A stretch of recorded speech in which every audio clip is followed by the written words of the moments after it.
Hey guys, welcome back to my channel. It is your girl Keys. If you are already subscribed, I want to thank you so much for deciding to come back and watch another video. If you are not subscribed, let's go ahead and subscribe down below so we can fully focus on this very important topic. And I want to jump into it because one, my camera is going to die and two, Lala will be home shortly, so I just want to go ahead and tell you guys the topic of today's episode of Being Married Young is not losing yourself. And I'm going to try to come at angles where everybody with or without kids can understand and try and put the manipulation I endured to the side to get to the nitty gritty. So yeah, so don't lose yourself. It's easier said than done. I feel like from the time we are little girls to adult women, we're pushed with these stigmas of people we have to be, things we have to do, how we have to look like, what is feminine, what is okay, what isn't okay, generalizations and how the world tells us we should be, and in turn we just internalize these things and we let them dictate the type of people we are. And then we get in these relationships and we're like, well, the world says I have to be perfect, the world says I have to be a homemaker, the world says I have to give sex to my husband every time he asks for it, the world says this, the world says that, and then we stop using our own thoughts and our own feelings and our own emotions, and we start ignoring ourselves. And next thing you know, it's just like you forget about the things that make you happy. And it's so important not to lose yourself. Let me turn this down. It's so important not to lose yourself because it's, how can you be the best version of yourself and still give your spouse 100% of you? It's one thing I always tell people is that nobody can take better care of you than you can. And even if you're in the most loving and fulfilling relationship or marriage and you have a spouse that caters to you, he or she still can't love you more than you love yourself. If you don't invest in you, it's going to show. The wear and tear is going to show. You're going to be exhausted, and sleep can't always fix those things that you're missing.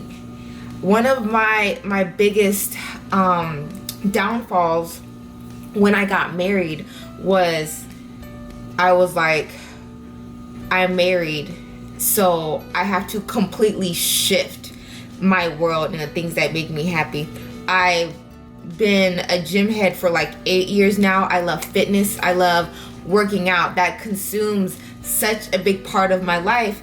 And when I became a mom, it was like, you can't be at the gym as long as you want to because you got to go home and cook dinner. You got to go home and do hair. You got to go home and give baths. And you have to go do this. And you have to go do this. And you have to give your husband love and attention and affection. And it's just like, when we get married, men aren't like, oh, I gotta do this, and this. They don't have a planner of to-do lists and things to check off. We do. When they get home, they're like, I'm gonna go home, I'm gonna grab me a beer, and I'm gonna hop on a video game. And that's what they do.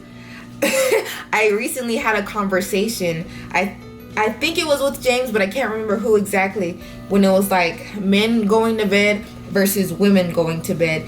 And men were like, hey, good night, I love you, I'm finna go to bed. And then they got into bed. We were like, okay, I'm getting ready for bed. And we go do the dishes, we go make sure the kids have their clothes ready for school, we go do a million other things, and 2 hours later, we're in bed.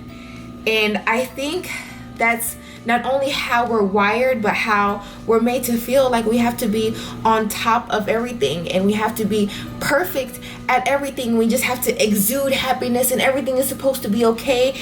And we're never made to feel like things are just good enough, which leads me to really believe that making sure we don't lose ourselves is not anybody else's job. It's our job. Really think, whether you're in a relationship or a marriage or just anything, when was the last time you took time for yourself? And I don't mean like a trip to the nail salon, 45 minutes, an hour. Like, when was the last time you did something that made you happy?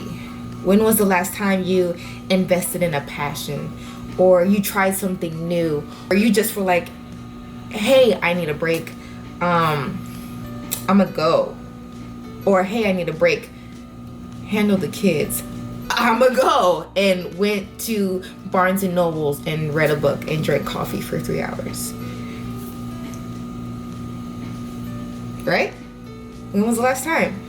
And I've been there, and I get it. You're like, well, I don't have the time, and I gotta do this, and I gotta do this, and I gotta do this. But essentially, you are in charge of that. You have to make time to do these things like you make time to do everything else. You make time to cook.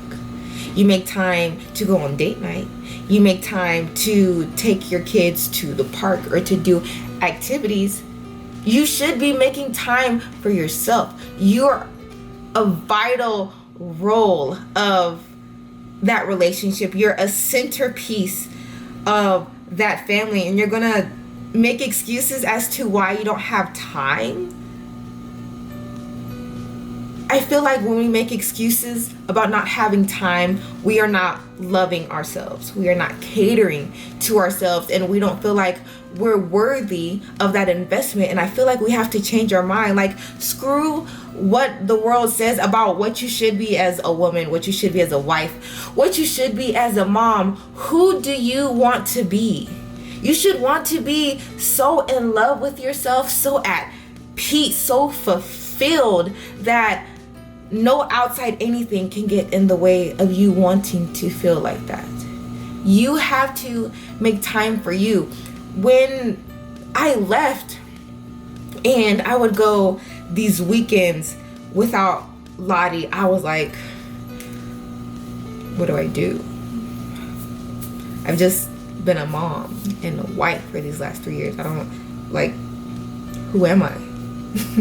What's entertaining to me? What's fun to me? Like, it took me so long to figure it out, and it was really depressing because it was just like, I got all this free time, but like I don't know who I am. And it took me so long, and I was so uncomfortable because I was like, I don't even know what makes me happy. And over a year later, like, when Lottie's gone, I'm like, child, I'm finna sleep, I'm gonna go hiking, I'm gonna go to the gym, I'm gonna do some yoga, I'm gonna go walk around Target or the grocery store, or it's like the possibilities are endless. Like, I think one weekend I went kayaking for the first time, and I was like, oh, this is the bomb, I'm gonna do this again. Like, I invest in me now. And like, I get a lot of comments from my friends. They're like, oh, you're glowing, and you look so happy. And it's like, it's not even like me being in a state of happiness, it's me being in a state of peace. I am so at peace, even with all the tension and the stuff that I go through on the daily basis, and all the stuff that I can't control. The parts that I can control are at peace, because I know myself, and I have grown to love myself so much over the past year and a half-ish. And I feel like a lot of us, we don't know ourselves, so it's hard to believe we're worthy of that love. But you have to invest in you, and you have to start from the ground up. And you have to truly believe that you are worthy of that cause. If you can put the same love, time, energy, and money into other people, into your spouse, into your kids, spend half of that on you. Because when you flourish, everybody else can flourish. You have to make yourself a priority. You have to put yourself first. And that's so important. And it's a big reason why I tell people not to get married until you're like 30s. It's a big reason why I tell people, even if you get married in your 20s, make sure that you wait to have kids so that you can ground yourself, because we're still growing, we're still learning in our 20s, we're still making mistakes, we're not the full version of ourselves. And when you rush those things, it makes it harder to learn who you truly are as a person, who and what makes you comfortable, what you are and are not okay with, how to set boundaries, how to enforce those boundaries. There is so much growth that comes with this whole circle of being in a relationship, and I wish it was more simple. I wish I could explain to you guys how to go about learning to love yourself and learning to invest in yourself and making yourself a priority. But there are 24 hours in a day, there are 7 days in a week, and 28 to 31 days in a month. Take one day for yourself. The laundry can wait. The kids are gonna be okay. The mess in the kitchen, that'll be there. Go for a walk. Look at the trees. Go to the beach if you have access to a beach. Go and work out for an hour. Go meditate for 30 minutes. Just go listen to your thoughts, or not listen to your thoughts at all, and just really like blend and meld with yourself and realize that it's nobody else's fault that you're not making time for yourself. You are essentially like, look in the mirror.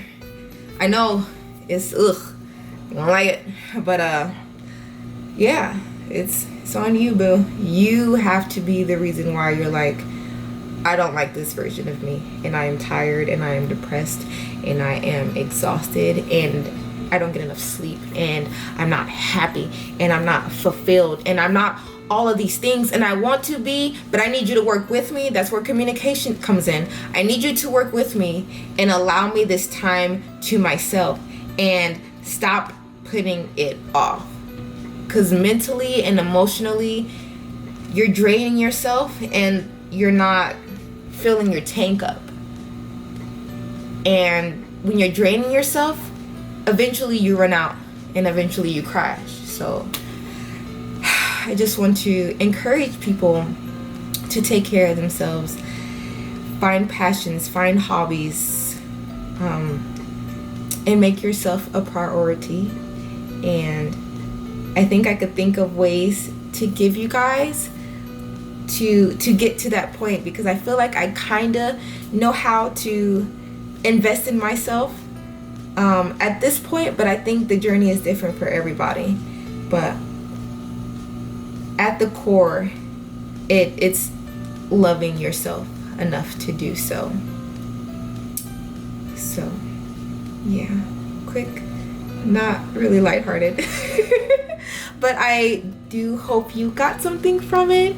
And if you want to like message me or DM me questions and we can chat it out, I would love to, or leave messages down in the comment section below.